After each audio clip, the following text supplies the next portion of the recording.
fighting for families as an... All right. All for Lieutenant Governor. We're going to have him on in a little bit. I'm still, I'm almost done eating. attorney was supposed to be my dream job. I'm Oliver Ma, a son of immigrants, an organizer, a civil rights lawyer. I've represented working families against their slumlords. I've marched for Palestine. I've sued Trump for tearing immigrant families apart, and won. But I'm tired of swimming upstream. Every year, politicians and corporations raise our rents, tear apart our families, and send our money to fund genocide. Politics has become a game of stealing from the public pie. Corporate landlords, war criminals, prison companies, anyone but California families. And that's why I'm running for lieutenant governor. So every Californian can own their own home. So we nurture kids here instead of bombing kids abroad. So immigrant parents can sing their kids to sleep at night. We deserve a California that's affordable. We deserve a California for working families. We deserve a California led with courage.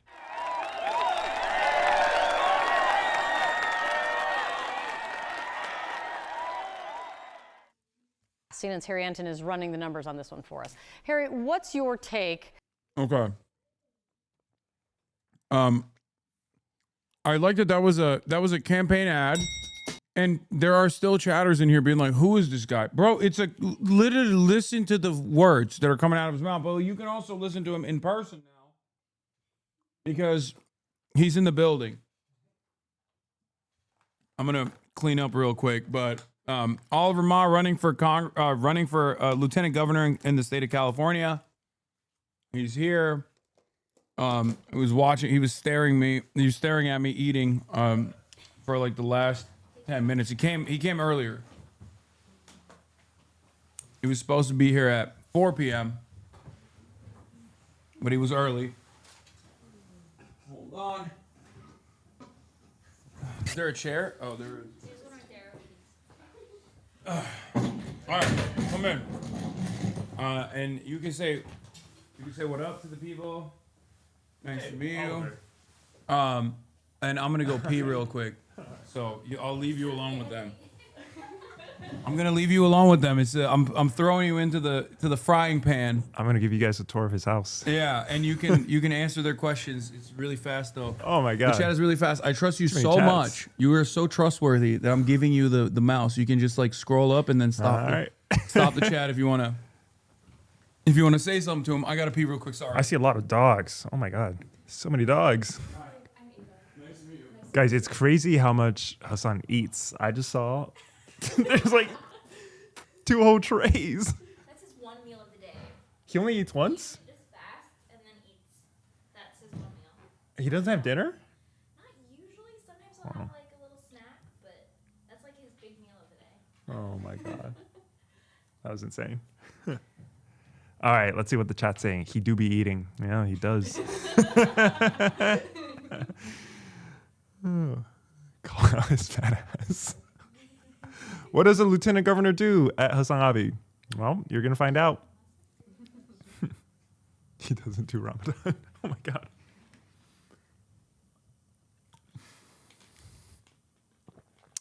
Hello, Mr. Oliver. Do this in real life. 3 key policies, go. 3 key policies is 1, we should get more dog content onto this podcast. 2, I kind of want to, guys, my red flag is I think I can beat every eating challenge in the state of California, but it sounds like Hasan might give me a run for my money. You should tell him about the chicken nugget story. There were 3 eating competitions in law school and I won all 3.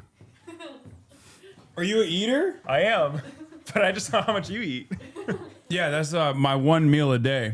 All right. Oliver's in the building, everybody. Here it is. Whoa. Better. Welcome to the broadcast. You are running for lieutenant governor of California. What does that mean? What is that word? So the lieutenant governor, a little bit different from vice president and president. It's a separate office. It's a separate election. And what the lieutenant governor can do is they are the president of the state senate, where I would be able to co-sponsor legislation. They are on the UC Board of Regents. That's where I want to divest some of our stuff away from genocide in Palestine. And then they also chair the State Commission on Economic Development. So they advise the state on where our economy needs to go. Okay. What's your beef with the current lieutenant governor that you were like, they're not doing a good enough job? I think I could do better. The current lieutenant governor is not running.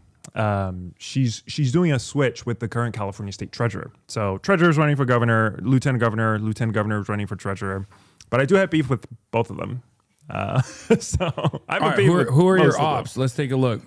What are their names? It's Fiona Ma is one of the candidates. And so she's the current state treasurer.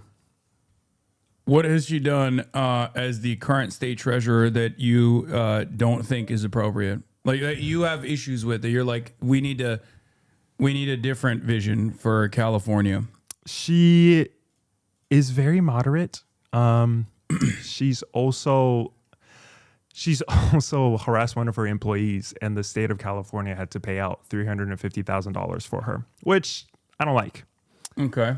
And yeah, I mean, I think we need a state where working people can thrive, where housing is cheap, where healthcare is free, where immigrant families are safe. And those are not stances that Fiona or I think any other candidate in this race has taken. Okay. It says here that she's a proven principled problem solver, which isn't really saying much about her opinions or her positions in general. She does have a lot of endorsements on here, however. Yes. So that usually tells me all I need to know about someone that's running for office. They care less about policy and less about what they can do for people and more about, look at all these other Democrats in positions of power that have endorsed me. So the question I have for you is, if you were to break down what some of your top line policy positions are, how would you describe them? I call it like the Zoran technique, but it's like if you were to give me 5 things that you want to be identified by, policy prescriptions that you want to be identified by, what would those policy prescriptions be? Yeah, so I want to build a California where healthcare is free for Californians. I want to build a California where our state resources are invested in kids here, making sure kids have access to education, healthcare, housing, instead of bombing kids in Palestine. I want to build a California where immigrant families are safe and they are together with their families instead of being sent into for-profit ICE prisons. And I want to build a California where housing is for regular people and not for corporate landlords. Okay, so that's 4. Well, you got to give me a 5th one. It's the bonus round. And a California where white people tacos are banned. Okay, I like that. I like that last one. So, number 1, you said healthcare. This has been attempted in the state legislature before. Yeah. The current governor, Gavin Newsom, actively petitioned against it. He's also actively petitioning against another bill that Bernie Sanders is in favor of, which is a billionaire's tax, like a tax to the super wealthy in the state. What are some setbacks in the state legislature structure that you would have to overcome as the lieutenant governor? So the lieutenant governor is president of the state senate, and so I would be able to co-sponsor legislation. But I mean, I'll be frank, all of these things that I told you about protecting immigrant families, divestment, healthcare, housing, these are not things that any one person in our state government can't do. We have a system of checks and balances, and I think we should have a system of checks and balances.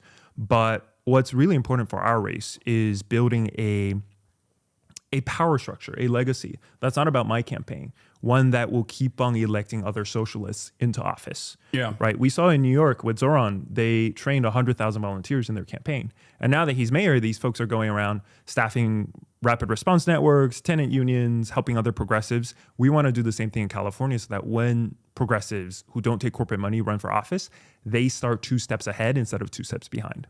Yeah.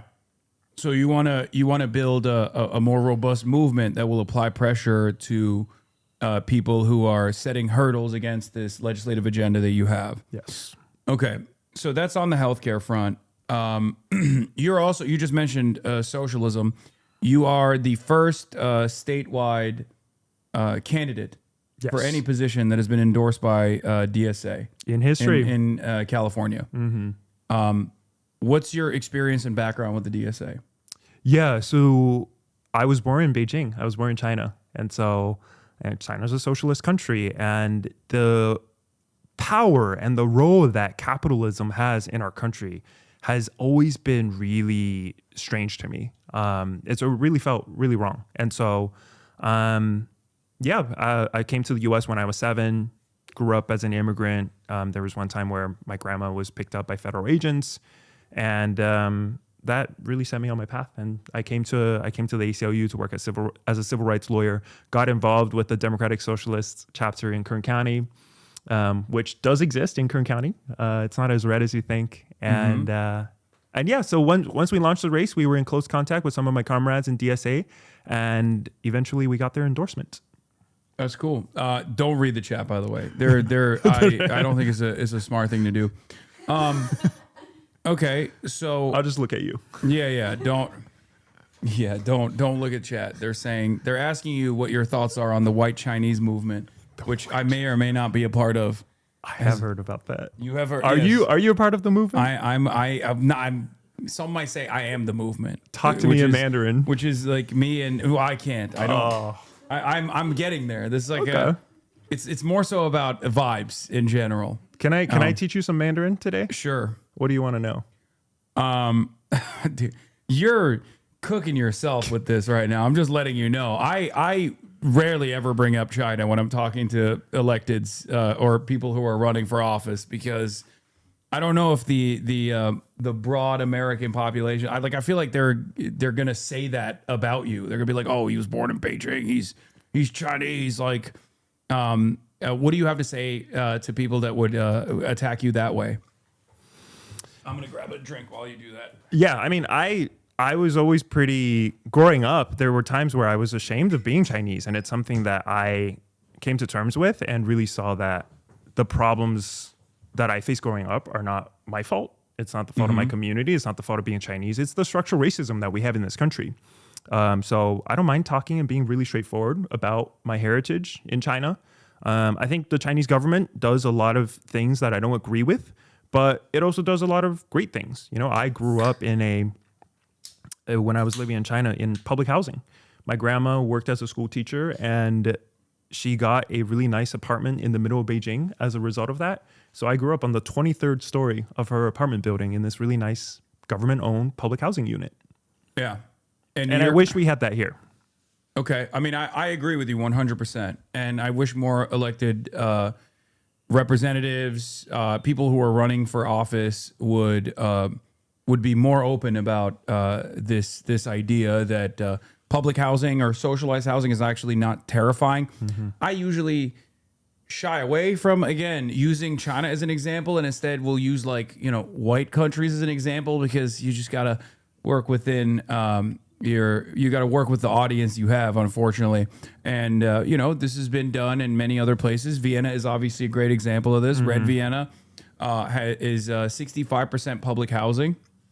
The Vienna model is a pretty good one to follow. Yeah. But in my experience, I think one of the biggest setbacks for public housing is this notion that that Americans expect their housing prices to keep going up. This is a nest egg for older people. I believe 44% of Californians own their own homes. And that's 44% of the voter base that is infinitely more likely to vote. So I think that's one of the major drawbacks, as far as people not even being courageous enough to advance this agenda, to even bring it up. Yeah. How do you feel about an argument that people might present about public housing, such as that? Yeah. I think, so when I was in law school, I spent 2 years representing tenants against their slumlords. And some of the stories from there are just heart-wrenching. I'll tell you one, which is, you know what asbestos is, right? Yeah. And at the I love eating it. That's why I'm the way I am. Yeah, I can. Yeah. So asbestos at the microscopic level, it's these little hooks that if you breathe in, they get stuck in your lungs. And so when people find asbestos in their housing units, this is free legal advice. When you find asbestos in your building, you should let your state Department of Health know about it. And, they'll make sure it's removed safely so you don't end up breathing it in. I was suing a slumlord, and during the course of the lawsuit, we found about 100 feet of asbestos in the basement. And we tell the landlord, hey, there's all this asbestos. You have to be super careful with it. This could be really bad for people's health. And a few months later, we go back to that basement and everything was gone. All the asbestos had been ripped out by hand by his untrained workers. None of it done the right way. And that basement is also where that entire building does laundry. And so every single time people are in that basement doing laundry, the machines are revving up these microscopic little hooks into people's lungs. 40 people use that basement for laundry. And so I think that is our current housing system, which is a system that treats human beings as raw meat for the ravenous hunger of capitalism, where because it's cheaper to rip these asbestos out by hand, this landlord is going to do it and give a high risk of cancer to 40 people, 15 children. I don't think that's a system that any of us should be living in. And so we need housing justice. We need a housing system that regular people can afford and not a system for corporate landlords. I mean, you mentioned that 44% or whatever of people in California are homeowners, but more and more homes are owned by corporate landlords. Yeah. Last quarter, a third of all homes in the country was purchased by investor landlords. I don't want to live in a world where all of us are living in that building in Boston, where our children have to breathe in asbestos, where we're all renting from these mega corporations, these billion-dollar private equity companies. I want to build a country, a California, where everyone can have access to cheap, good quality, affordable housing, like my grandma had. Yeah, no, I agree. I have another question about housing in particular. What do you think are some of the major setbacks as far as advancing a comprehensive housing agenda in the state of California? Because Californians are actually much more woke on housing when they go out and vote than our legislators are, unfortunately. That's true. Yeah. And we vote for ballot measures. I myself have voted for plenty of them at this point, where we add additional mansion taxes and things like that, with the hopes that that money will then go to initiatives that will build more affordable housing, or even shelters, which is not a real solution to the problem, but at least is a Band-Aid. And from my experience, I feel like there's a lot of institutional hurdles where a lot of close associates with people in positions of power in California state turn around and refuse to follow along with the agenda of the people, things that people want.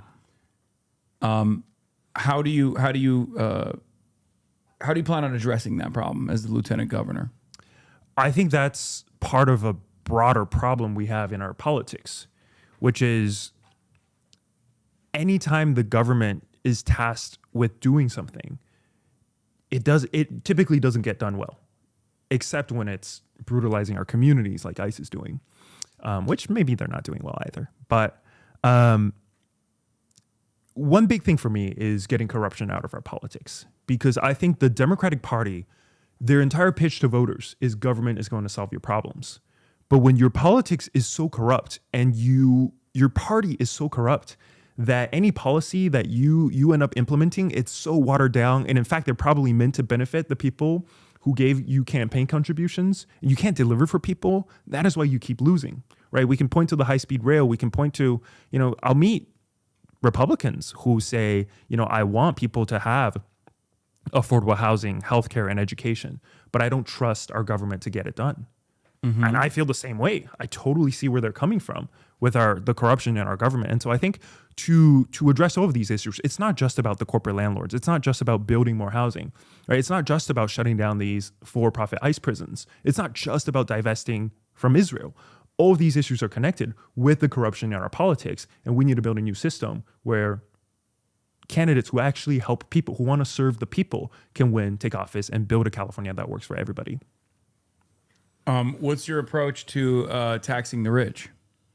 I think we should tax the billionaires until they are not billionaires. Okay. I mean, I agree with you.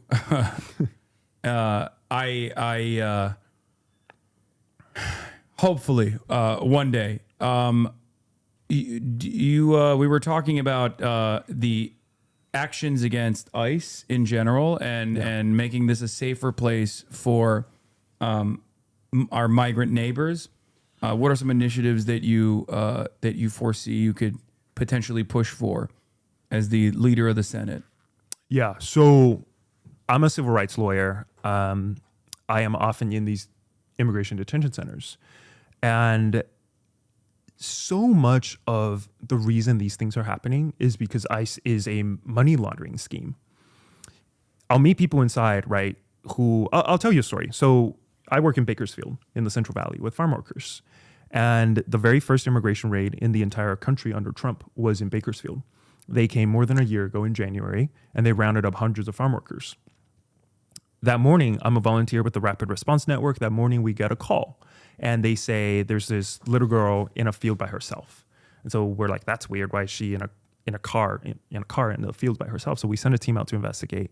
Her dad had been driving her to work, and ICE saw that he had brown skin, pulled him over, and put him into one of these detention centers. In this detention center, the way he stays in touch with his family is he makes phone calls, and they charge him $5 per phone call. And the way he makes those $5 is he works. And for a full day of work, they pay him $1. So him and every single person in there are working for $1 a day to stay in touch with their families, to buy food, to buy hygiene products. And that's so much of why these raids are happening, because first of all, these people work, and second of all, these detention centers charge a lot of taxpayer money. They're run by for-profit prison companies. So I think what California needs to do, first of all, is shut down these for-profit detention centers so that people are not being brutalized for some for-profit company. I think we also need to hold ICE agents accountable when they break the law, like shooting people, like assaulting people, like trespassing. And I also think our volunteer rapid response networks are doing a lot of great work protecting people across the state. And everyone I know who's doing that is a volunteer. And the state of California really needs to step up to help them do what they're doing. Yeah. So you were a civil rights lawyer before this. What other experiences have you had, and why did you choose to run for lieutenant governor? Why not anything else? Yeah. I've always been a community organizer. For 10 years, I ran a nonprofit organization that trains Asian youth to fight for racial justice. And then I did eviction defense. I organized for housing justice. So I would organize tenants unions and rent strikes. And then I came to the ACLU to do immigrant rights. What really excites me is using my legal skills to build power.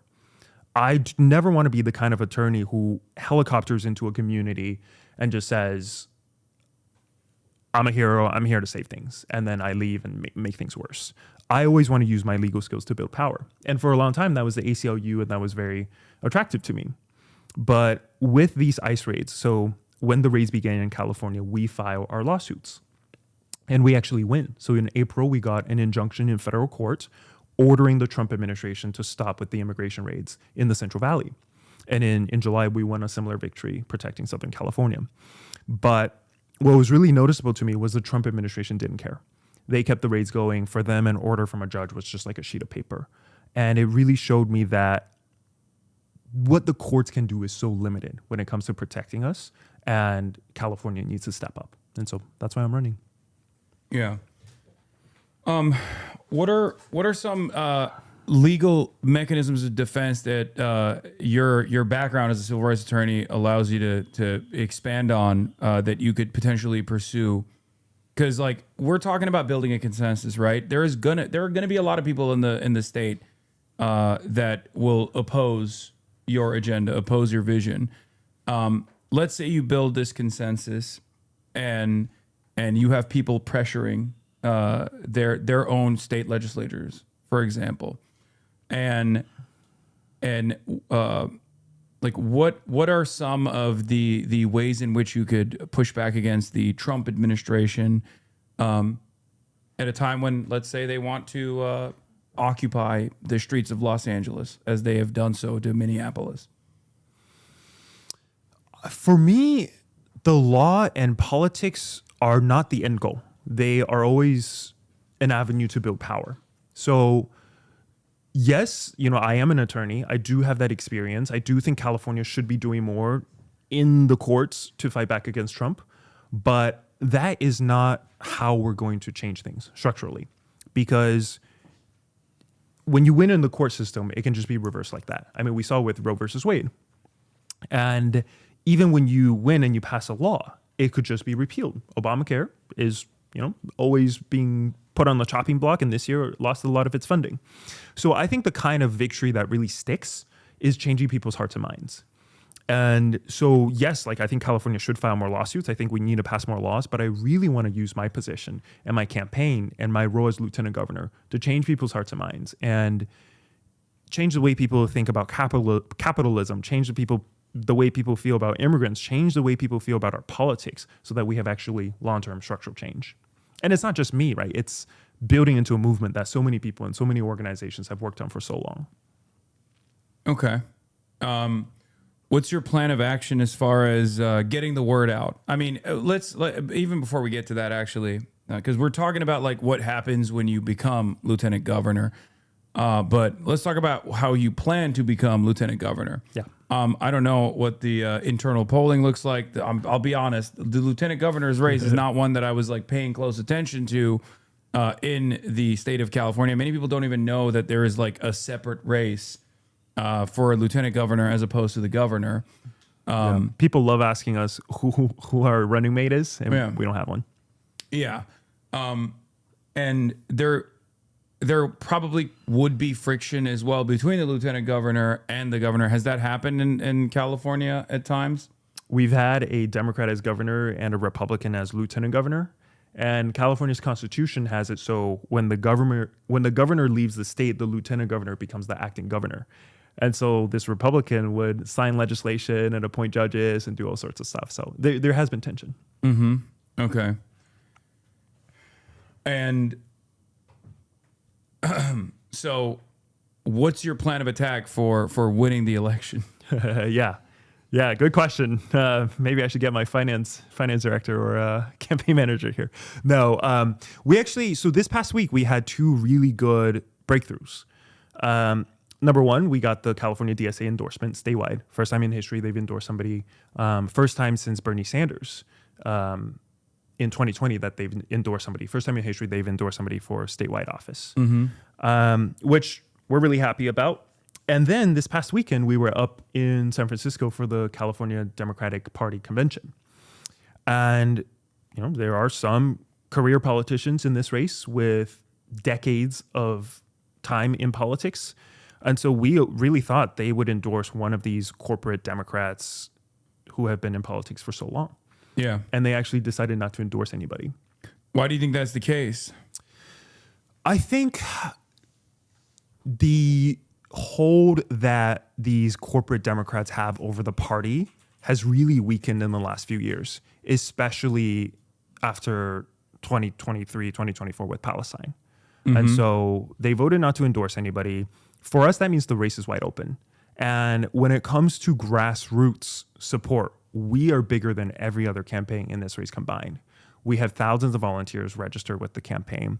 On social media, we're doing way better than everybody else combined. And so our plan is really to build, kind of like Zoran did in New York City, a very grassroots campaign, knocking on doors, speaking to people, building power in local communities. We're training a lot of our volunteers to be campaign captains, and these are folks that we specially train and resource to represent us in their communities. It's a very grassroots model, but I think it's the kind of long-term organizing and power building that we need to change the state. What's the state Democratic Party's outlook on someone like yourself, if you can be honest about it? It's nuanced. I mean, there's the traditional power structures don't like us, but there is a surprising amount of people who are in the power structure who are open to things. What I find throughout this process that is most surprising is sometimes we're shy about talking about Palestine because we know the party's role and complicity. And so whenever we talk to some of these party people, it'll kind of be like, we'll drop a hint and then they drop a hint and then we drop a hint. And then it comes out we're both from the river to the sea, Palestine should be free. And they say, hey, you should have just led with that. So that's a really big surprise. I can't condemn like the entire party in one breath. That was surprising to me too when I went to the DNC and how many people were like actually fans. That was like a shock to me. Yeah. I would have expected them to be much more hostile. I mean, they have been a lot more hostile since then, because Kamala Harris lost and they're just like actively looking to shift the blame on whoever they can. But okay, so you got Fiona Ma, that's like your main op here. That's like the top dog, I guess, in the race. Is that, would you say? I would say there's no top dog. No one got the Democratic Party endorsement. True. But like, there's always someone that you're like, she's the media's top dog. She's the media's top dog. And then the other candidates are David Fennell, Josh Friday, Brian Jones, Janelle Kelman, Tim Myers, and Michael Tubbs. I don't know anything about any of these people. Like, this is... So you need to walk me through what these guys are about a little bit. This guy's a cool hat. I don't have a cool hat. Yeah, he's got you on that one, I think. I know. And he's from St. Louis, Missouri. Okay, that's interesting. St. Louis, Missouri. Yeah. But got a degree from the Beijing Language Institute. Hey, we're cousins. You think he could out China Mog you? You think he could China Mog you? We'll see how much Mandarin he speaks. Okay. All right, that's interesting. That's so California that the Republican is from the Beijing Language Institute. You got Josh Friday, Office Holder, California Volunteers Chief Service Officer. Yeah, I actually met him 2 weeks ago. He was very nice. Okay. Yeah. We got Brian Jones, Republican member of the California State Senate, representing District 40, and his term is supposed to end. He's running for election. Currently is the state Senate minority leader. I feel like I can't speak for the lieutenant governor position, but like the gubernatorial race is oftentimes not very ideological. Like, people will go after specific candidates, like, and what their policies are. The California gubernatorial race right now is, it's a very crowded field. Do you have a favorite? No, I don't. I will be interviewing Tom Steyer, I believe this week or next, I think this week though. And I'm very interested to hear what he has to tell me about being a billionaire who's also one of the more woke candidates. There's also Butch Ware, I believe, is also going, and Ramsey Robinson, who is running as a socialist, I think. But as far as who is favored in the race, in the California gubernatorial race, I think it's Eric Swalwell, right? I think he's polling the highest. Yeah. Not a big fan of Eric Swalwell. Me either. But also, again, not to take it there, but he's probably more pro-China than you are. Is he? What has he said? It's a joke. He's been caught with the Chinese honeypot. You didn't know that? I didn't know that. No. Yeah. Oh, okay. Yeah. That's anyway. What do you think about the governor's race? Oh, Katie Porter's running too. Yeah. Katie Porter's running. There are many options. There are a lot of people I don't like. There are some people I like, and I'll just drop that we are talking to some folks about working together. Okay. But it's not announced yet, so keep tuned. Okay. All right. That's interesting. How do we force eminent domain and finally make high-speed rail a reality in California? I think we need to get a lot of that corruption out, because here's what the California Party, Democratic Party really, and the California government as a whole does, is they write a bunch of regulations, make things really complicated, and then when anytime government wants to do something, things are so complicated that they can give checks to the people who are their donors, and people don't notice, right? So it's like they're muddying the waters, so you can't really figure out what's going on. So I think we need to get corruption out of politics, because it's not just the high speed rail. It's for anything that people want to do, whether it be getting an attorney to go through the legal system or divestment from genocide in Palestine. Like, government is so incapable by design. So we got to change that. Okay, but as far as I'm asking you more like how do you plan on playing hardball when and using the office? Because I understand that like you're gonna utilize the masses to the best of your ability to apply pressure, or pressure is a necessity. But there is like an internal machination in the system itself where you can play hardball with contractors. You can work with I guess there's like a comptroller, right, in the state as well, just like there is one in Los Angeles, and you have some levers of power at your disposal.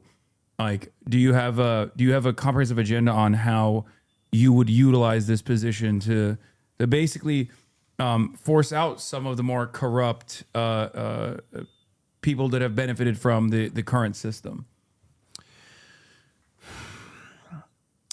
You can also not have an answer for it right now. It's all right. This is not like a very easy question to ask someone.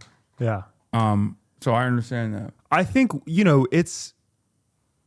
my background is the legal system, and I know the legal system takes a long time, right? We could get a laws through that says, hey, you have to build the high-speed rail by 2030, and here's all the money you need for it.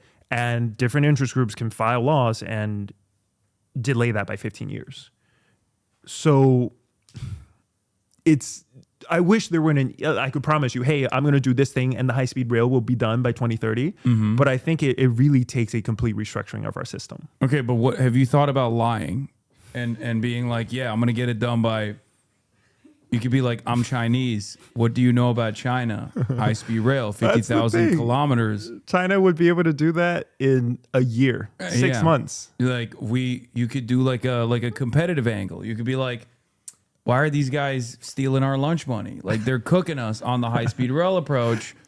Like, no more. California is the fifth largest economy on the planet. Yeah, that's a lot of money. We got a lot of money at our disposal. We're gonna do. We're no longer letting China defeat us in the home ownership rates. We're no longer letting China defeat us on high-speed rail, and we're no longer letting China defeat us on education. Maybe. Yeah, something like that. I don't know. You should join our comms team. Yeah, I don't think people care about that too much. They would rather live in copium and think like everything is great here. But yeah, I mean, these are. I'm just thinking of things as a Californian voter and a taxpayer. Yeah. How are you going to punish the internet service providers? Let's get down to the real reason why I brought you here. Do you have beef with your what beef do you have? Who doesn't have beef with their internet service I want to know your beef. I have Spectrum, and unfortunately, all of the ISPs in this country are there's a oligopoly in virtually every market, and in most markets, it's a monopoly. And for that reason, they have, in spite of the subsidies that they've gotten, the tax breaks they've gotten to the tunes of tens of billions of dollars since the 90s, refused to offer additional infrastructure improvements that they said they would in exchange for those tens of billions of dollars in subsidies and tax cuts. I don't have fiber in this neighborhood. And for me to get fiber in this neighborhood, I would have to literally pay for them to break the concrete and lay down the fiber lines. It would be $100,000 just for me up front to pay for a fiber line to be connected to my home. $100,000, and then on top of that, $5,000 a month. $5,000 a month after that. Wow. To get fiber.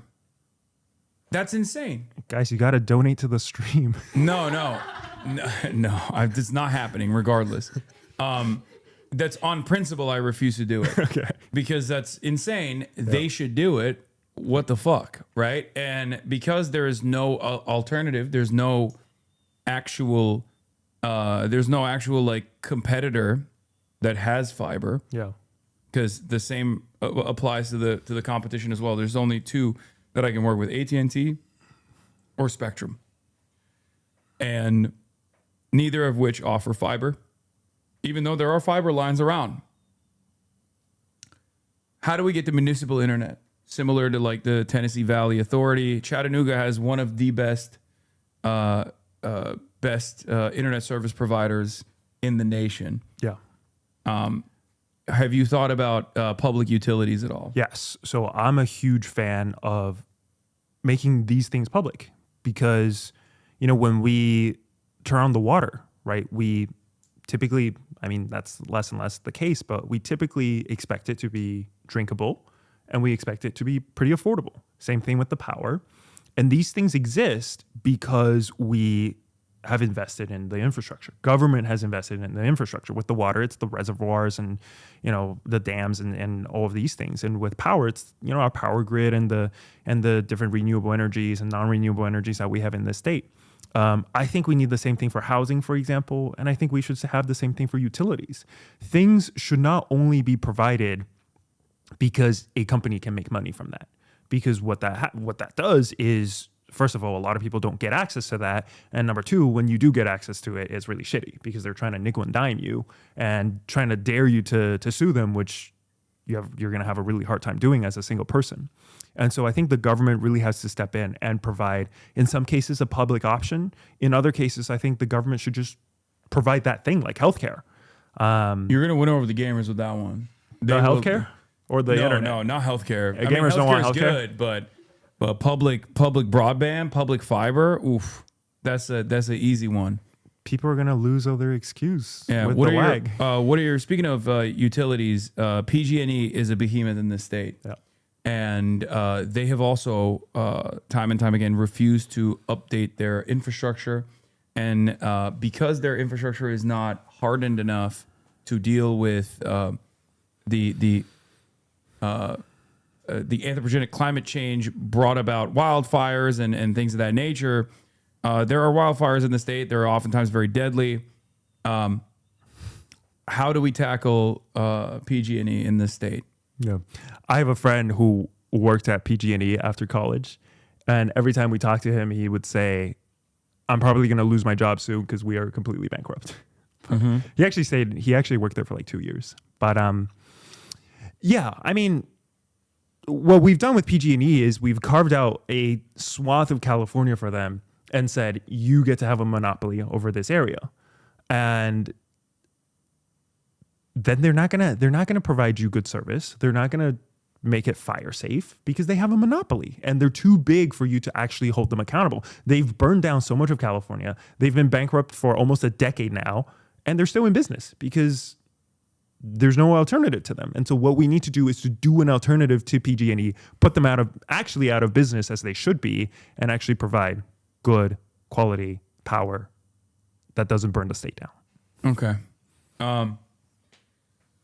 So how do you you could also overtake them, I guess. Like the state has that capacity. I'm fairly certain. There would be a lot of legal hurdles in front of that, but who knows?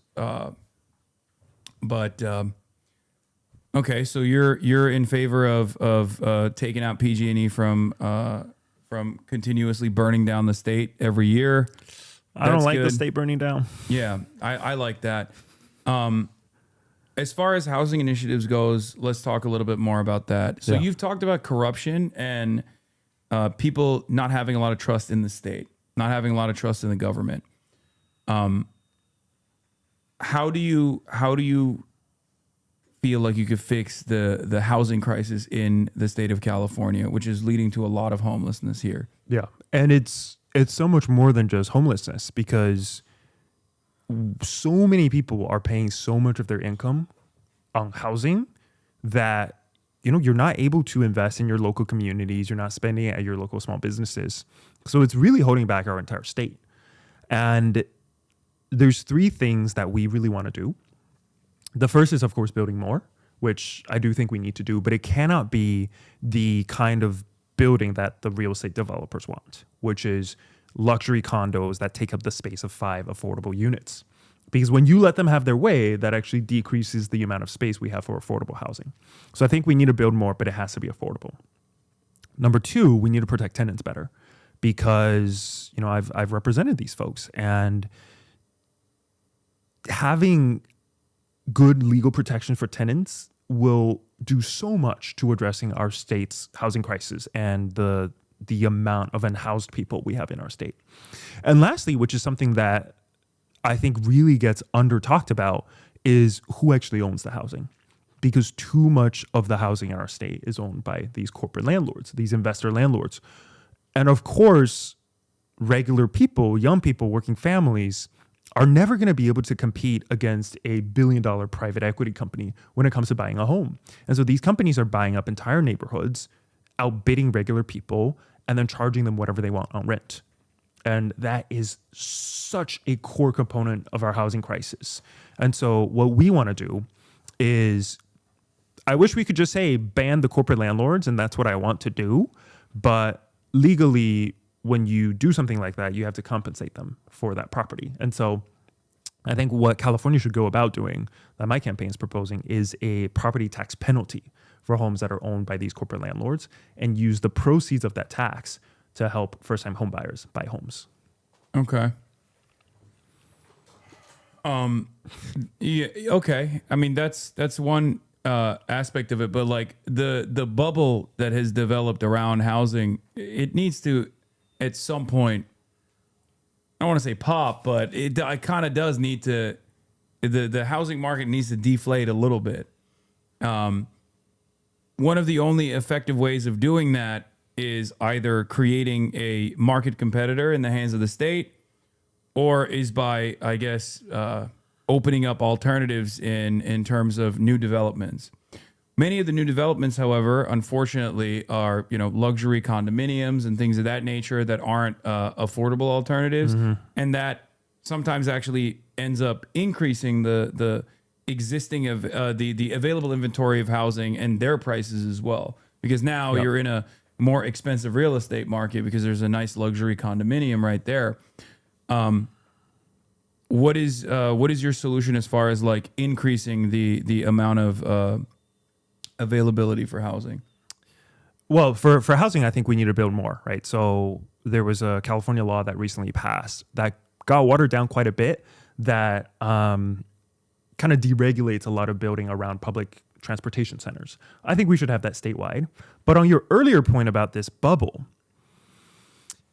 I think there's a third alternative, right? You mentioned there's two ways to pop the bubble. And I think there is another way where you pop the bubble for corporate landlords and you leave everybody else alone. Because right now, a lot of that bubble is there because of this artificial demand for housing, which is not by people who actually want to live in them, but by these giant investment companies that want to invest and make money.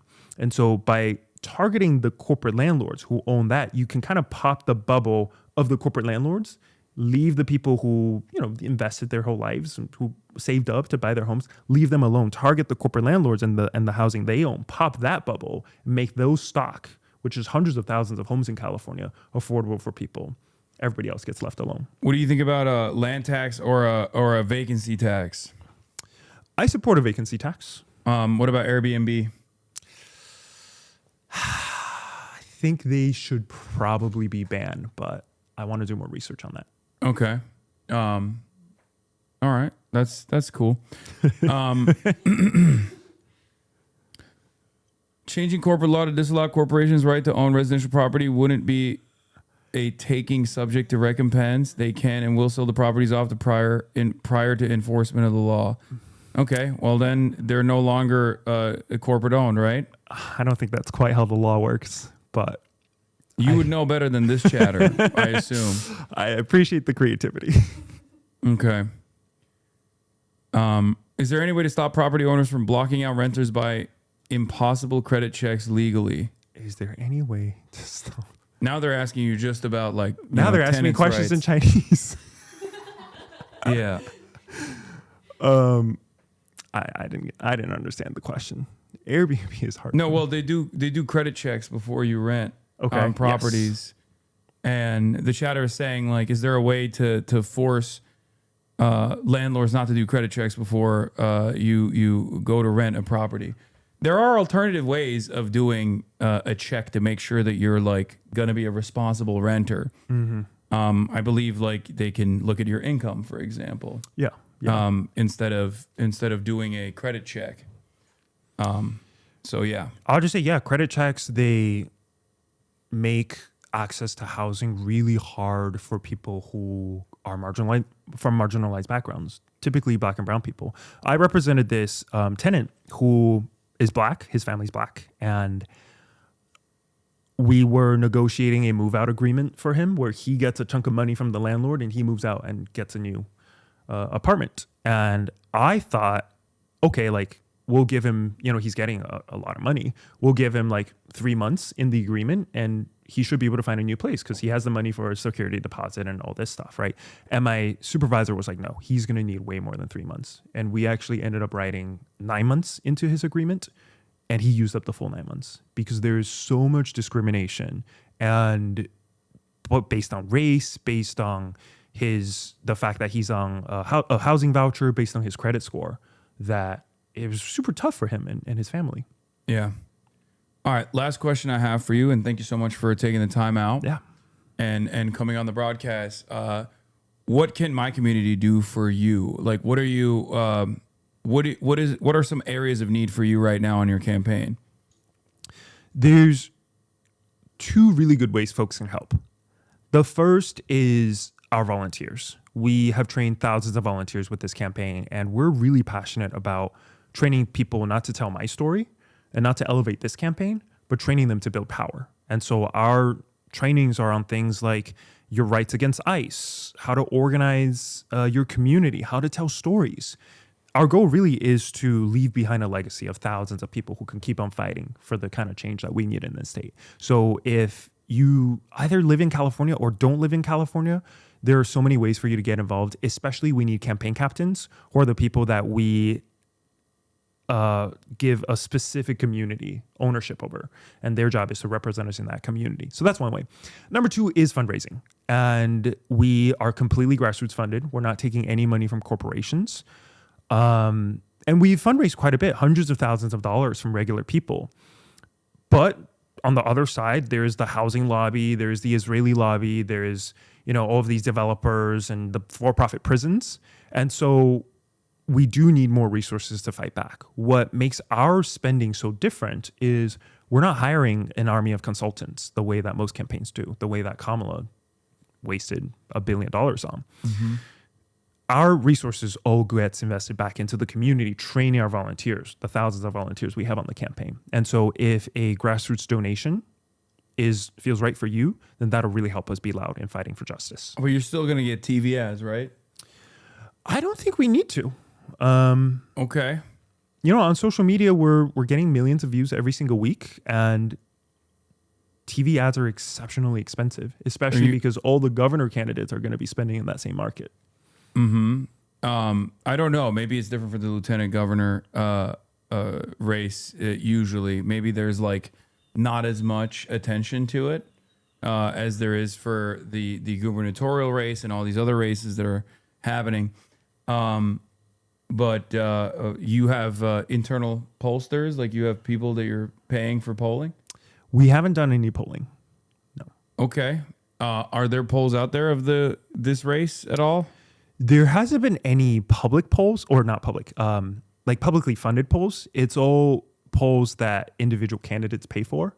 And it's always whoever paid for the poll shows them leading. We don't really care about that. We just have our heads down doing the work. And we see a ton of grassroots enthusiasm. I anticipate maybe towards the end of the race, we might do a poll. Mm-hmm. But right now, we want to use our resources, our time, and our energy training our community. Okay. They're saying there have been several polls currently at 10% to 10% split. Do you have any of them we can look at? Yeah. So I think I know the polls you're talking about. Those are polls that were paid by other campaigns, and it's whoever paid for the polls, it shows them in the lead at about 10%. Yeah. No, of course. What about a media strategy beyond social media? Because you're very good at social media. Thank you. Your campaign's done a great job on social media. Do you guys have a media strategy to reach out to local papers? Have you sought out other endorsements from unions and things of that nature? Yeah. So earlier this month, we got the endorsement of the United Auto Workers, which represent the 50,000 grad student workers on our UCs. And so we're super excited for that. Yeah, we're building out our endorsements. We're talking to different sorts of media. Yeah, I mean, at the core of our campaign, it's a grassroots organizing. That's my background as a candidate, and that's what I think we need to do. Okay. I mean, I will tell you, I worked with a lot of people and still continue to work with a lot of campaigns. The ones that are the most successful do still, at the end of the day, lean into more traditional methods as well. Zoran has that background as well, had the DSA backing, had the grassroots mobilization, but he also did work with a firm that is now getting even more and more popular. I forget they're called. I think it's like called Fight Agency. Fight Media. Or Fight Fight Media. Yeah. So like there is definitely utility in having a campaign that is, you know, focusing on both. Not to tell you what to do. Obviously, you're going to do what you're going to do, but you know, there is definitely. There's definitely still utility in playing the game a little bit. So we Fight Agency or Fight Media or whatever, they are a video production or like communications firm. And we do have a production company that we work with who do some of our videos. So we do that. The kind of campaign consultants that I don't like are the people who spend hundreds of thousands of dollars polling the public to craft messages for their candidates. And ends up what we get is the Democratic Party, which is like, don't say shit about Palestine. Don't support universal health care. Don't do all of these things. Just be moderate as fuck. And then no, you have that, which is good. That's what I always urge people to do, which is to have moral convictions, to not be afraid to lead on issues, even if you feel like that might be unpopular. At the end of the day, if you have an earnest message, like that will come across. Like people are not stupid. You don't have to treat them like they're stupid. But people are also kind of stupid, and you have to like bludgeon them in the head with your message. And I think like there's utility in like working with someone to make sure that your message reaches far and wide and gets in front of people, and you know you do as much media as possible as well. Yeah. So, but thank you so much. Thanks for having me. And we'll put your links in the chat as well. OliverMah2026.com. To find out more about the campaign, to see how you can join forces with Oliver here. If you liked what he had to say, I certainly did. So thank you so much for coming on. Of course. I hope next time we talk, you know some Mandarin. Yeah. Inshallah. Yeah. Thanks, Hasan. All right. Thank you. Nice to meet you.